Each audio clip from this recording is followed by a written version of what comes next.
Good afternoon, everybody. I'm Sheila Rayam from the Democrat and Chronicle, and we are continuing our coverage of great music at the Xerox Rochester International Jazz Festival. Today I have an artist who will be performing tonight at the festival, and he has a local connection. Everyone, this is Chris C-Note Northington. Chris, how hello. are you? How you doing? Thank you for having me. I'm doing great. Thanks for coming. Thanks for coming. Chris, C-Note is a bassist, and you perform tonight at which one is it? Avangrid? The Argini Fusion stage. Right. And what times are you performing? 7 p.m. and 9 p.m. 2 shows. Okay. Free? Absolutely. Oh, so it's free. You can definitely go.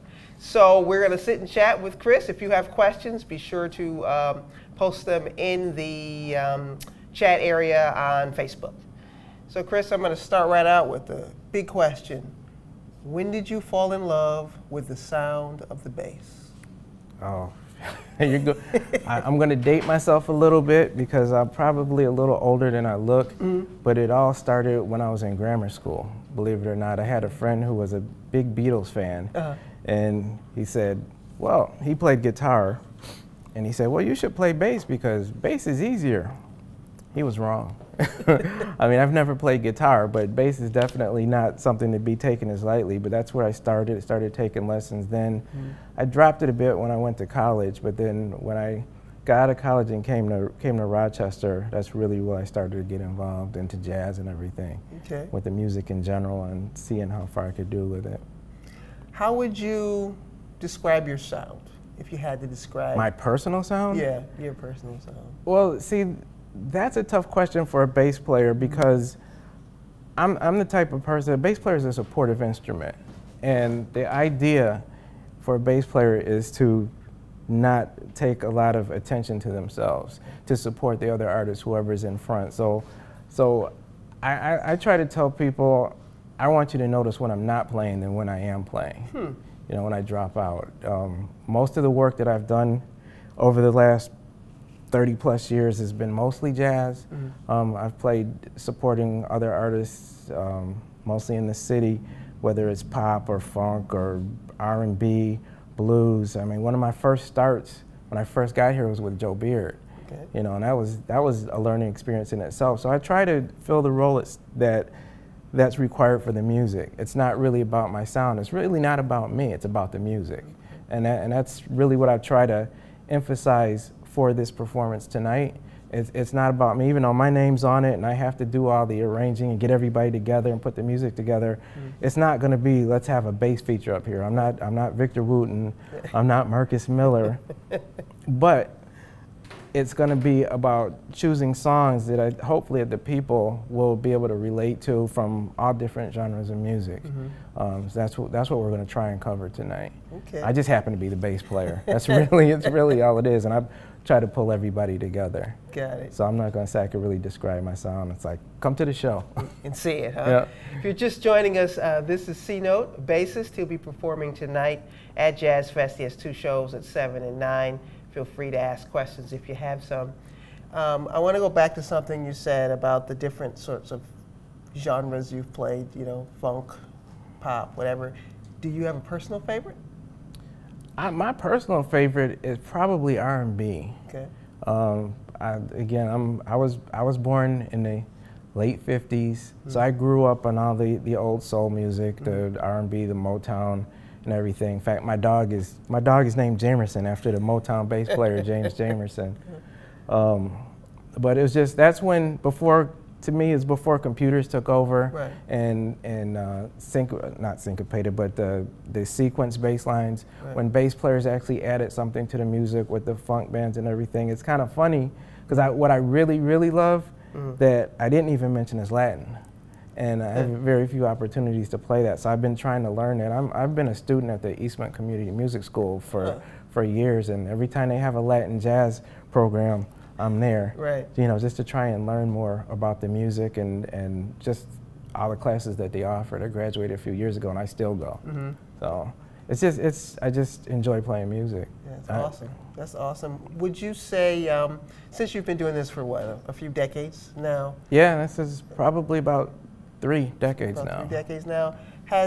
What would you say has been sort of the biggest change in the world of music as it pertains to you know, bass?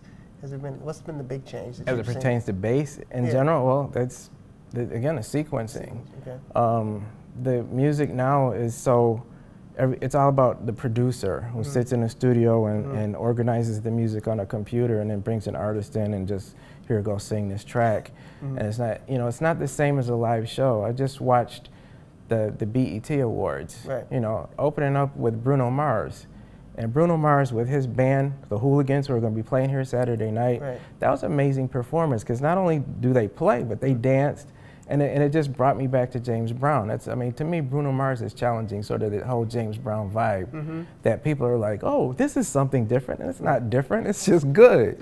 And that's my emphasis, it's just good.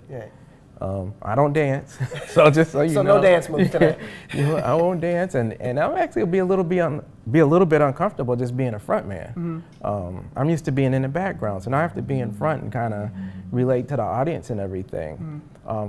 The bass players that rise to the cream of the crop have their opportunities to be out there, but it's mostly in live performance. Once you get into a studio, a lot of it can be recorded, it can be sequenced.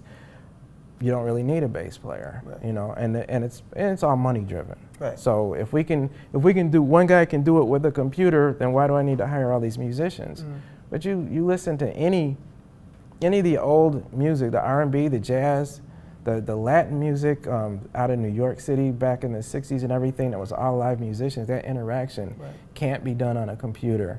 And that interaction is what people picked up on and that drew them into the music in the first place. But they try to distill, I mean, I just mean that the industry in general distills the music down as far as they can to make as much money as they can, to increase their profit margin. So it's not necessarily an artistic statement, but it's definitely a monetary statement, a financial statement. And that's the world we live in. Right.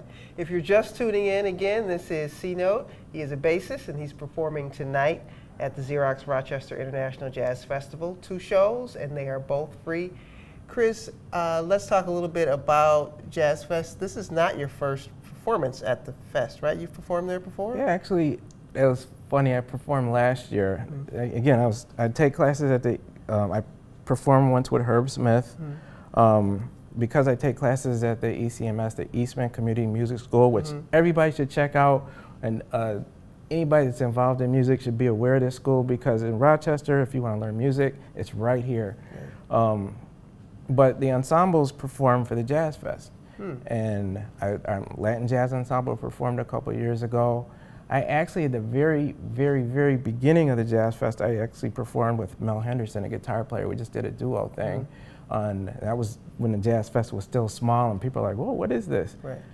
Last year, we played right on the stage at Gibbs Street, and it was the only day it rained. And it was this raging thunderstorm came through just as we were getting started, and they shut us down because they were worried about us getting electrocuted. And it was about 10 minutes into it, just at the beginning of the bass solo. I was like, God didn't want me to play, but then now he brings me back this year, and I got my name on the marquee, so maybe he was trying to prepare me for something else. I don't know. Could be. Yeah, I've watched it grow from its infancy to what it is today. It's a nationally recognized event. The only thing that screwed me up was it used to be the 3rd week in June, and I got married in the 4th week of June, and the 4th week of June is when they switched it to the 4th week of June. Well, you're celebrating your anniversary at the tomorrow. Tomorrow. Yeah. Well, that's one way to kick off the celebration.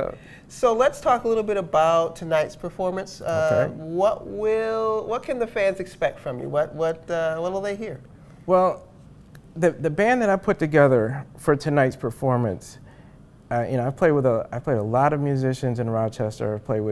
I've studied with some of the greatest bass players in the world. But the people I put together, I wanted people who were in tune with the music. Paul Hoffman, who is one of the instructors at Eastman, is an amazing, not only amazing piano player, composer, but just a musical genius. You could put something on the record for him, and he could transcribe it right then and there. Puts in. So he's just. I'm honored to have him play me. He's the one that actually pushed me to do this.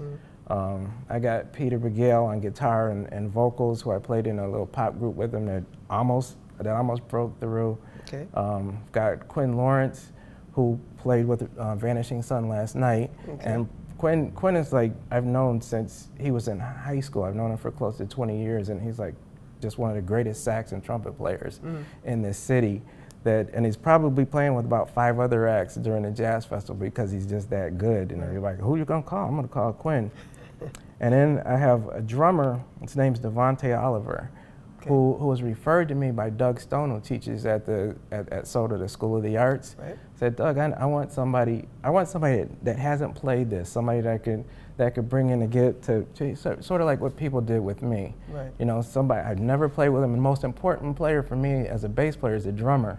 So I was a little scared. Right. Well, bringing him in, he's young, but he's a great drummer. He's got a great attitude. So we got everybody together just to play the music. So to answer your question, which I didn't forget,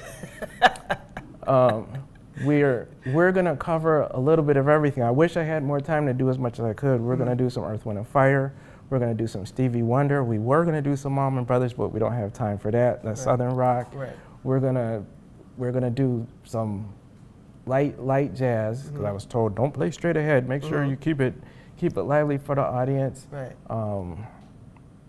Some Toto, Keith Jarrett. I'm trying to think of who else. Chick Corea. You know, it's going to be a little bit of everything. Actually, Heatwave. I tried to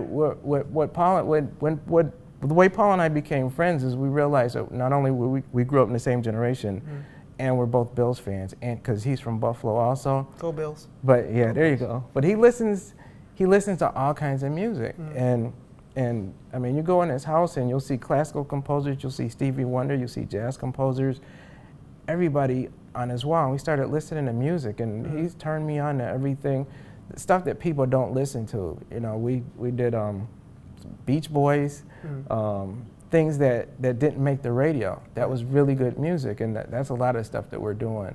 That really good songs, but didn't necessarily become the popular hits. Right. Some of them are, because you still have to get the audience involved. I'm doing some original tunes, a tune that I wrote, doing a tune that Paul wrote, we're doing a tune that Pete wrote. Okay. So everybody that wanted to compose at least one tune for the set.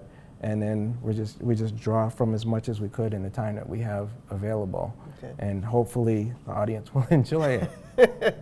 Well, everyone, you heard it here. You heard about all of the music that you can hear tonight. If you go and see C-Note, tell them where you'll be one more time. The Argini Fusion Stage, right there on the corner of East Avenue and Chestnut, and it's free. 7 and 9. 7 o'clock at night. Oh, there's I see it. Belinda Northington says, can't wait. And then we have another person that said, see you tonight. So some of your fans have tuned in. Well, I'm glad I have a few fans. Thanks for coming by and seeing me. I appreciate it. Everyone, thanks for tuning in. And again, to continue seeing more of our coverage about everything that's happening at the Xerox Rochester International Jazz Fest, be sure to tune in to DemocratandChronicle.com. I will be back tomorrow with another great local artist. I hope to see you then. Thanks for coming.